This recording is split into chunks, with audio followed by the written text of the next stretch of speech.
The Cádiz Expedition of 1625 was a naval expedition against Spain by English and Dutch forces. The plan was put forward because after the dissolution of the Parliament of 1625, the Duke of Buckingham, Lord High Admiral, wanted to undertake an expedition that would match the exploits of the raiders of the Elizabethan era and in doing so, would return respect to the country and its people after the political stress of the preceding years. Background: following an abortive trip to Spain by Prince Charles and the Duke of Buckingham to propose a marriage between Charles and the Spanish Infanta Maria, Anna of Spain, the two switched positions and began advocating war with Spain. They persuaded King James to summon a new parliament which would be invited to advise on foreign policy. The resulting Parliament of 1624 was a triumph for Charles and Buckingham, as it strongly advocated war with Spain. However, James had a dilemma stemming from mutual distrust between himself and Parliament. He feared that if he went to war, Parliament would find an excuse to avoid providing the finance to support it. Parliament, on the other hand, feared that if they voted the finances, the king would find an excuse not to go to war. James died shortly afterwards,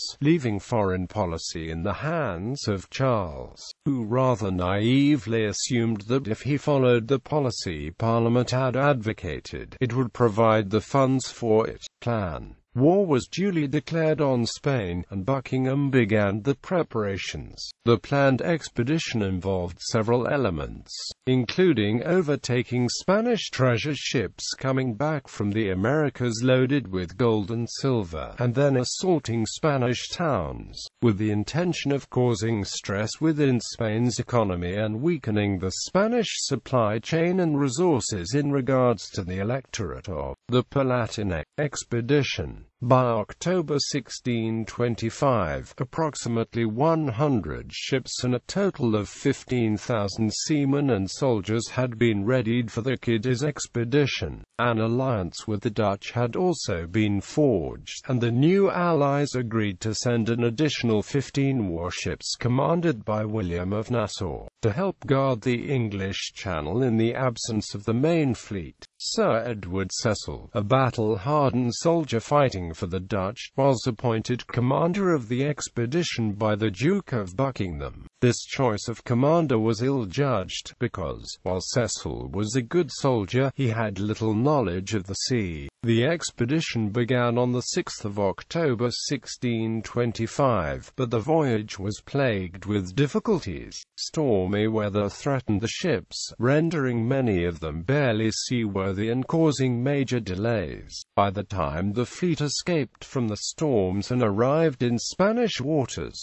it had become apparent that they were too poorly supplied to conduct the mission properly, and that they were too late to engage the West Indian treasure fleet due to the storms they had encountered. In any case, the treasure fleet had used a more southerly passage than usual. Cádiz. Cecil chose to assault the Spanish city of Cádiz and, after successfully sailing to the Cádiz Bay and landing his force, he was able to take the fort that guarded the harbor of the city. However, he soon found that the actual city had been heavily fortified with modern defenses, and then began to make serious errors. Spanish vessels that were open to capture were able to get away because most of his forces waited for orders and did not act. The Spanish ships then sailed to the safety of Puerto Real. The ships used in the assault were also largely merchant vessels conscripted and converted for warfare, and the captains or owners of these ships, overly concerned about the welfare of the ships, left much of the battle to the Dutch. The attack on and capture of Fort Puntal proved a mistake, as the fort did not need to be captured to be able to attack Cádiz. When Cecil landed his forces, they realized that they had no food or drink with them. Cecil then made the foolish decision to allow the men to drink from the wine vats found in the local houses. A wave of drunkenness ensued, with few and none of Cecil's force remaining sober. Realizing what he had done, Cecil took the only course left open to him, and ordered that the men return to the ships and retreat. When the Spanish army arrived, they found over 1,000 English soldiers still drunk. Although every man was armed, not a single shot was fired as the Spanish put them all to the sword.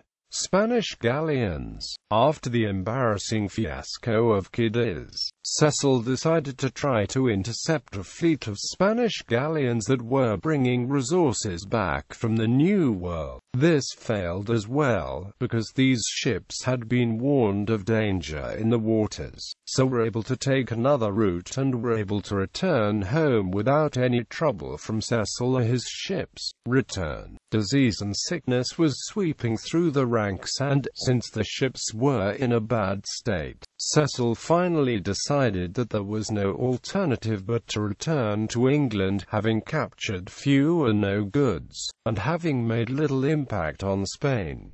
So, in December, the fleet returned home. The expedition cost the English an estimated £250,000.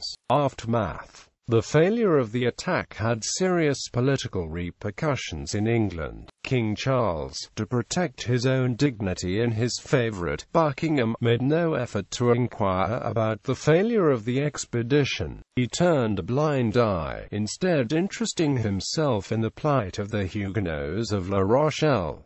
The House of Commons was less forgiving. The Parliament of 1626 began the process of impeachment against the Duke. Eventually, Charles I chose to dissolve Parliament rather than risk a successful impeachment.